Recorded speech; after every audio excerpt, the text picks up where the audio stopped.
നമസ്കാരം. ഇന്ന് പുതിയൊരു ലിസ്റ്റ് കൂടി വന്നിട്ടുണ്ട്.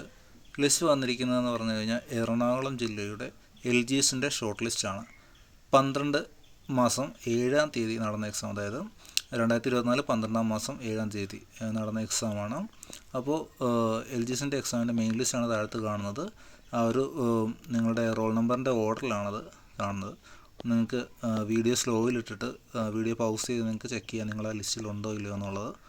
അപ്പോൾ നിങ്ങൾക്ക് പ്രൊഫൈൽ മെസ്സേജ് ആയിട്ട് ഇത് വന്നിട്ടുണ്ടാവും. ചിലപ്പോൾ അത് വരാനായിട്ട് ചിലർക്ക് ലേറ്റ് ആയിട്ട് വരും. എങ്കിലും നിങ്ങൾക്ക് ഈ ലിസ്റ്റിൽ നോക്കിയിട്ട് നിങ്ങൾക്ക് കാണാവുന്നതാണ്. സപ്ലിമെൻ്റ് ലിസ്റ്റാണ് ഇപ്പോൾ കാണുന്നത്.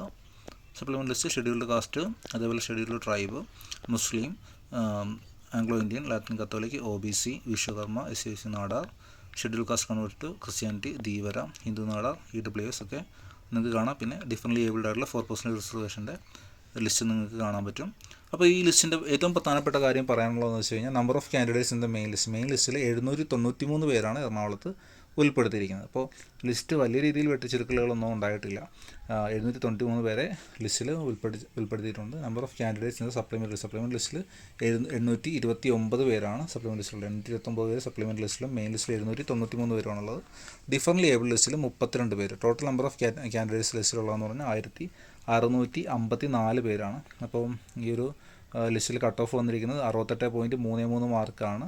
അപ്പോൾ ഈ ലിസ്റ്റിൽ നിങ്ങൾ ഉൾപ്പെട്ടിട്ടുണ്ടെങ്കിൽ നിങ്ങൾ ഇപ്പോൾ സപ്ലിമെൻ്റ് ലിസ്റ്റിലാണ് നിങ്ങളുടെ ഇത് വന്നിരിക്കുന്നതെങ്കിൽ ഉറപ്പായിട്ടും മറ്റ് എക്സാമുകൾക്ക് വേണ്ടി പഠിക്കണം. നിങ്ങൾക്ക് സപ്ലിമെൻ്റ് ലിസ്റ്റിൽ ചാൻസ് ഇല്ല എന്നല്ല പറയുന്നത്. മെയിൻ ലിസ്റ്റിലാണെങ്കിൽ തന്നെ നിങ്ങൾ ഉയർന്ന റാങ്ക് ആണോ എന്ന് ഉറപ്പ് ഉള്ള പക്ഷം നിങ്ങൾ അടുത്ത എക്സാംസിന് വേണ്ടി പഠിച്ചു തുടങ്ങണം. കാര്യം ഈ 793 പേരുടെ ലിസ്റ്റിൽ നിങ്ങൾ എത്രാമതാണ് നിൽക്കുന്നതെന്നുള്ളതിൻ്റെ ഒരു ഐഡിയ ക്ലിയർ ആയിട്ട് ഇപ്പോൾ നിങ്ങൾക്ക് മനസ്സിലാക്കാനായിട്ട് സാധിക്കില്ല. കുറച്ചൊക്കെ കഴിഞ്ഞ് കഴിഞ്ഞിട്ട് മനസ്സിലാക്കാനായിട്ട് സാധിക്കുള്ളൂ. മെയിൻ ലിസ്റ്റൊക്കെ വരുന്ന മുറയ്ക്ക് നിങ്ങൾക്കത് മനസ്സിലാക്കാൻ സാധിക്കുള്ളൂ. അതുകൊണ്ട് തന്നെ നിങ്ങളൊരു ഊഹാപോഹങ്ങളിലോട്ട് പോയി നിങ്ങൾക്ക് ഉയർന്ന റാങ്കാണെന്നുള്ളൊരു ചിന്താഗതിയിൽ സ്റ്റക്കാകാതെ നിങ്ങൾ മറ്റ് എക്സാംസിന് പഠിക്കുക. ഉയർന്ന റാങ്ക് ആയിരിക്കും എന്നുള്ള വിശ്വാസത്തിനാണ് ഇരിക്കുക. അപ്പം ആ ഒരു കാര്യത്തിൽ ഗസ്സും കാര്യങ്ങളൊന്നും വരുത്താതെ നിങ്ങൾ അടുത്ത എക്സാംസിന് വേണ്ടി പ്രിപ്പയർ ചെയ്ത് മുന്നോട്ട് പോകുക എന്നുള്ളത് ഇമ്പോർട്ടൻ്റ് ആണ്. അപ്പോൾ എല്ലാവർക്കും ലിസ്റ്റിൽപ്പെട്ടുള്ള 1654 പേരുണ്ട്. എല്ലാവർക്കും കൺഗ്രാറ്റ്സ്. അപ്പോൾ അടുത്ത എക്സാംസിന് വേണ്ടിയിട്ട് നിങ്ങൾ പഠിക്കുക. അതോടൊപ്പം ഈ ലിസ്റ്റിൻ്റെ വർക്കിനും കാര്യങ്ങളൊക്കെ നിങ്ങൾ നല്ല ഊർജിതമായിട്ട് മുന്നോട്ട് കൊണ്ടുപോവുക. അതിൻ്റെ റാങ്ക് ലിസ്റ്റിൻ്റെ വർക്കും കാര്യങ്ങൾക്കൊക്കെ നിങ്ങൾ പങ്കെടുക്കുക. വെരിഫൈഡ് ഗ്രൂപ്പിലൊക്കെ ജോയിൻ ചെയ്യുക.